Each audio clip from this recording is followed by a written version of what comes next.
morning. I'm Ed Lingao. This is One News Now. The Emergency Office of the Civil Defense is set to deploy its telecommunications team to Catanduanes today. This follows reports of lack of communication from and to the province.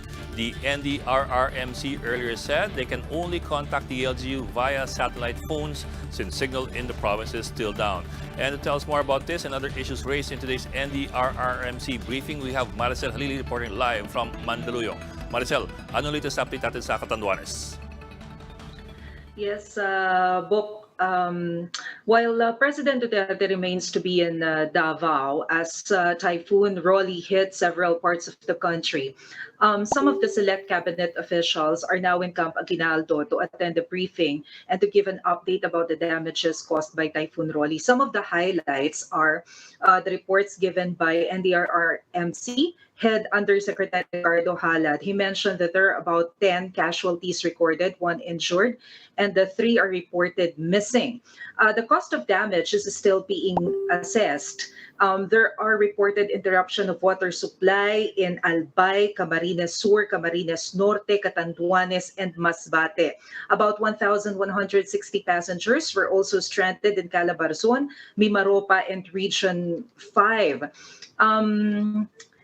Nabanggit din ni Secretary Cusi of the Department of Energy that there are about 8,500 households that are still suffering from power outages. But then there are sufficient supply of petroleum at least for the next 22 days.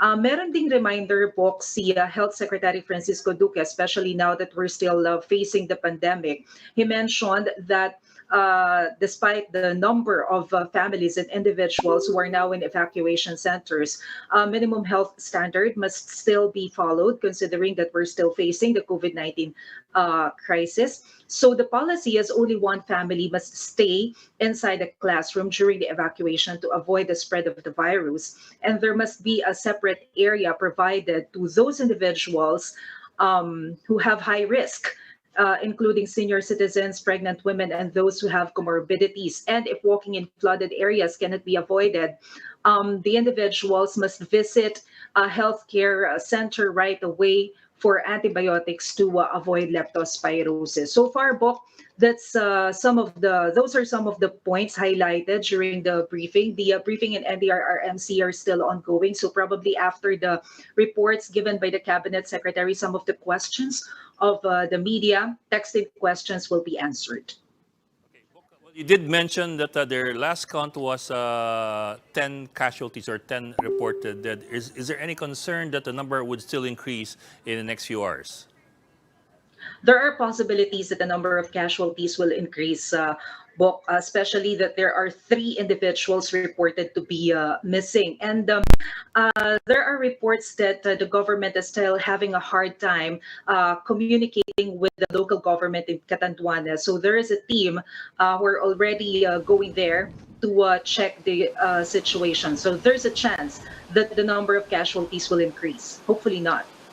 Okay. And do we have any latest report on Typhoon Shoni, or I mean Tropical Storm Shoni, which is approaching the Philippines? Any idea from the NDRRMC whether it is going to hit the mainland?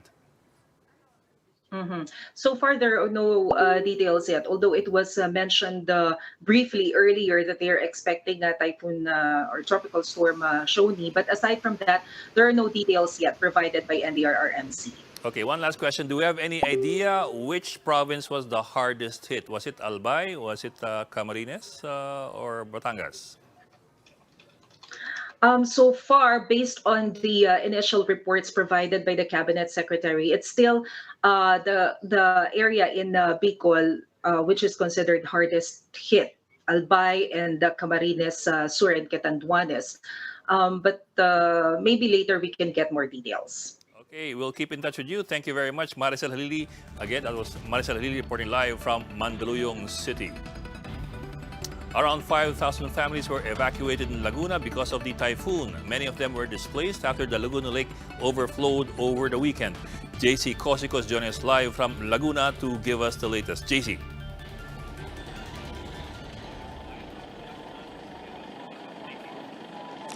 Both floods have subsided in some parts of Calamba, Laguna following the onslaught of Typhoon Rolly. Yesterday, parts of Barangay Linga and Palingon were submerged in leg-deep floods as Laguna Lake overflowed. Some residents had to use boats to reach their houses. Authorities say rains brought by Typhoon Rolly caused the lake's water level to rise 5 to 6 feet higher. With this, hundreds were forced to take refuge in evacuation centers as their homes are located near the lake, while others say their property was washed out. However, health protocols were hard to implement in Barangay Palingon's evacuation site. Physical distancing was no longer followed at times, while some senior citizens are not wearing face masks. Barangay officials say they gave face masks to evacuees and they're roaming around the site to remind them to follow health protocols. In its latest update, the Laguna PDRMO says about 5,000 families were sent to evacuation sites because of Typhoon Rolly. This morning, residents in nearby areas flocked here in a lakeside spot in Calamba to buy fish caught from Laguna Lake. It's being sold at a lower price as fish pens were damaged by the typhoon. Bulk power lines have been restored in some areas at the 4th District as some municipalities experienced municipal-wide interruption yesterday. Back to you. Okay, thank you, JC Cosico reporting live from Laguna. We will be back with more stories after the break, so keep it here on One News.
You are still watching One News Now. I'm Ed Lingao. Tropical Storm Rolly has weakened further into a tropical storm. But while this weather disturbance is moving out of the Philippine area of responsibility, Tropical Storm Shoni is slowly making its way towards northern Luzon. And to give us the latest on the weather, we have Pagasa forecaster Chris Perez, and he is joining us on the line. Sir Chris, good morning po. Good morning. So far, yes, we are monitoring two weather disturbances. Firstly, Tropical Storm Rolly continues to move farther away from the landmass of the country. And as of 8 o'clock today, it was estimated at about 195 kilometers west of Subic, Zambales. However, there are still warning signals over certain areas, particularly over the northwestern portion of Occidental Mindoro, including Lubang Island, the western portion of Batangas, the extreme western portion of Laguna, Cavite, Metro Manila, the western portion of Bulacan, the western portion of Pampanga, Bataan, and the southern portion of Zambales. Now, it is possible that the warning signals over these areas may be lifted sometime this afternoon. That is why we still advise the general public to continue monitoring for the updates regarding Tropical Storm Rolly. Rolly is expected to exit the western boundary of the PAR tomorrow morning. Meanwhile, the other tropical storm, Shoni, has yet to affect any part of the country, and in the next 3 to 4 days, expected to move towards the northern Luzon area. We will also provide update about Tropical Storm Shoni later at 11 a.m. through the severe weather bulletin that is being issued by Pagasa. And that's the latest from Pagasa Weather Forecasting Center. I'm Chris Perez reporting. Before you go, can I ask you a few questions? Sir, itong Tropical Storm Shoni, you said nga, don't expect any problems for next 2 or 3 days. Pero with the track of Storm Shoni, is it looking like it's going to hit the Philippines anytime within the week? Yes, we are expecting Shoni to move towards the northern Luzon area during the latter part of this week, and expect some warning signals to be raised over most parts of northern Luzon and possibly over some parts of central Luzon in the coming weekend. Okay, so end of the week, malamang itong si Shoni darating sa atin. Pero sir, in terms of strength ng typhoon, how is it looking? Well, so far our forecast for Shoni is it is likely that it may make landfall over the northern Luzon area as a typhoon. And sir, in terms of strength, are we looking at something as bad as Rolly or hindi naman po? Mukhang mas mahina siya. It's too early to tell, but as with Rolly, we also expected this one to be of typhoon intensity. However, iba yung landmass feature ng northern Luzon as compared with the landmass feature of the southern Luzon area. Hence, it may be a different scenario, hindi kasing lakas ni Rolly. However, we still need to prepare for Typhoon Shoni or Tropical Storm Shoni in the coming days. Yes, sir. Sir, when you make a distinction between the northern and southern Luzon landmass, you're referring, I suppose, to the Sierra Madre mountain range and the effect of the mountain range on the typhoon. Yes, yes. Usually when a tropical cyclone or a bagyo makes landfall over the northern part of the country, the tendency that it may weaken because of the mountainous regions located or situated over the eastern side of Luzon. However, the scenario is different over the southern Luzon area, most of the Calabarzon, Mimaropa area, which is separated by bodies of water. So there are chances that the cyclone may weaken temporarily, but once it re-emerges over the warm ocean waters, it may regain some intensity. Sir, a different scenario regarding landfalling or any tropical cyclones crossing the southern part of Luzon as compared with tropical cyclones crossing the northern part of Luzon. yes, sir. Sir, last question, sir. There were a lot of expectations na yung Typhoon Rolly would be really, really terrible. A lot of people were comparing to Haiyan. And yun nga, it was supposed to be the worst typhoon to hit landmass since Typhoon Haiyan. Although malakas yung bagsak niya doon sa Bicol area, pero mukhang nabasag ata siya paglagpas ng Quezon. Ganun ho ba nangyari? Medyo humina siya. We did not actually compare the Rolly with Yolanda because different strokes for different folks. Typhoons or tropical cyclones generally are not always of the same intensity, or maybe they are of the same intensity or almost of the same track, but the impacts may vary from time to time depending on the probably the economic settings during the time which that particular weather disturbance made landfall. So normally we try not to compare tropical cyclones. And but what we do is that we give to the general public the worst case scenario so that they can prepare and as much as possible save most of the lives and properties before, during, and after a tropical cyclone makes landfall over the particular part of the country. Of course, we appreciate the safety there. Thank you very much, weather forecaster Chris Perez, joining us live from Pag-asa. Thank you, sir. Hundreds of residents have returned home in Manila after evacuating their homes in preparation for Tropical Cyclone Rolly. Let's get the latest on the ground with Greg Gregorio. He's joining us live from Manila. Greg, what's the situation there? And hundreds of evacuees have already been sent home by the local government unit. 157 families or 628 individuals from Isla Puting Bato took shelter here at the Rosauro Almario Elementary School in Manila. Because of the sheer number of evacuees, each of the modular tents used in the evacuation had to be crowded. Officials from the Manila Department of Social Welfare explained that the evacuees were allowed to stay in the same modular tent with their family, even if it meant sharing with 10 or more family members. In effect, the authorities had also to remind everyone to keep their face masks on and observe distancing, especially when going out of their tents. Meanwhile, a better scenario is observed at the Baseco Evacuation Center, which catered to evacuees from Gasangan, Aplaya in Block 15 from Barangay 649. MDSW Baseco Satellite Office Officer in Charge Rio Pangan said more than 300 families were successfully evacuated from the three mentioned areas identified as critical areas due to their proximity to the Manila Bay. But only 196 families were taken to the Baseco Evacuation Center. 100 more were sent to the Benigno Aquino Elementary School and H.J. Atienza Elementary School. Pangan explained they had to distribute evacuees to different sites as they only allow maximum of 5 individuals per tent as part of the observance of the minimum health protocols. But while the LGU has already allowed the evacuees to return to their homes, everyone is reminded to remain cautious because based on Pag-asa's 5 a.m. bulletin, the Metro Manila is still under Tropical Cyclone Wind Signal number 1. Bo? Greg Gregorio reporting live from Manila. Thank you, Greg. For more updates, visit News 5, The Philippine Star, and Business World Online. Visit our website, onenews.ph, for more in-depth analysis. You can also catch One News on the Signal Play app. Register for a free account now at www.signalplay.com and stream One News live anytime, anywhere. I'm Ed Lingao. We are One News.